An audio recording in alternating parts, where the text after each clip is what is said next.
Three words: condemnation, disrespect, disproportionate. At a news conference at St. Joseph Church Hospital, its leaders and clergy condemned the Israeli police for Friday's attack against Shireen Abu Akleh's coffin and the pallbearers, accusing them of disrespecting the hospital grounds, and finally said it was a disproportionate use of force.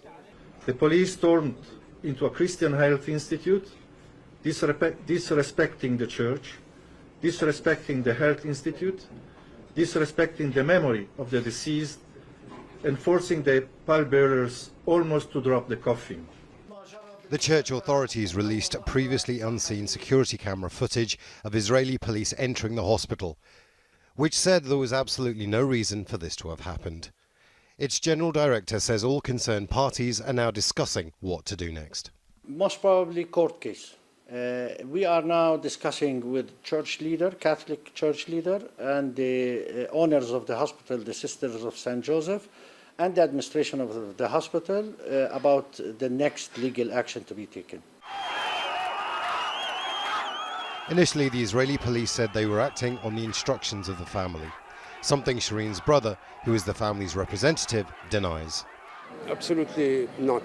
The Israeli police called me to the police station to know the exact route we are taking, asked me not to have any Palestinian flags risen during the funeral, no slogans, no chanting during the funeral, and I stress that this is not only my funeral, not for Abu Akleh only, not for the Abu Akleh family only, but it's a national funeral. Everybody will participate.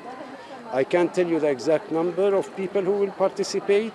I told them that the funeral will leave from St. Joseph Hospital to the Greek Malachite Church in Jaffa Gate, and then to the final cemetery in Mount Zion. The church authorities in the hospital are now weighing up their legal options. The Israeli police say they will investigate the incident that took place here on Friday, and the Israeli army say they are investigating the death of Shireen Abu Akleh. But given previous investigations, no one here, or indeed members of the family, hold out any hope that that will be an independent investigation. And indeed, Shireen Abu Akleh's family are saying that they would like an independent international investigation. But calls for that so far have not been heeded. Imran Khan, Al Jazeera, occupied East Jerusalem. Sorsan Zahar is a human rights lawyer and a board member at B'Tselem. It's a non-profit group with a focus on documenting human rights violations in Palestine. She explains how the Israeli government could be held accountable for storming the hospital.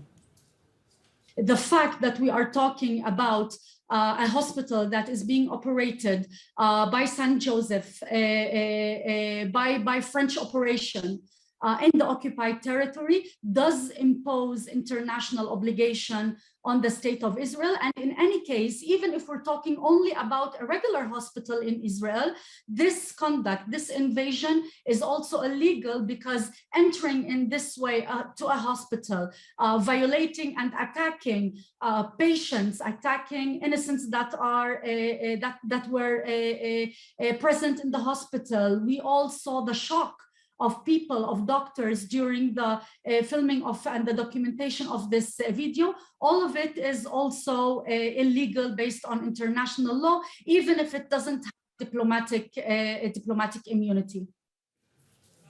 And these are live pictures from Bethlehem in the occupied West Bank. The Church of Nativity is holding a commemoration service for Al Jazeera's Shireen Abu Akleh.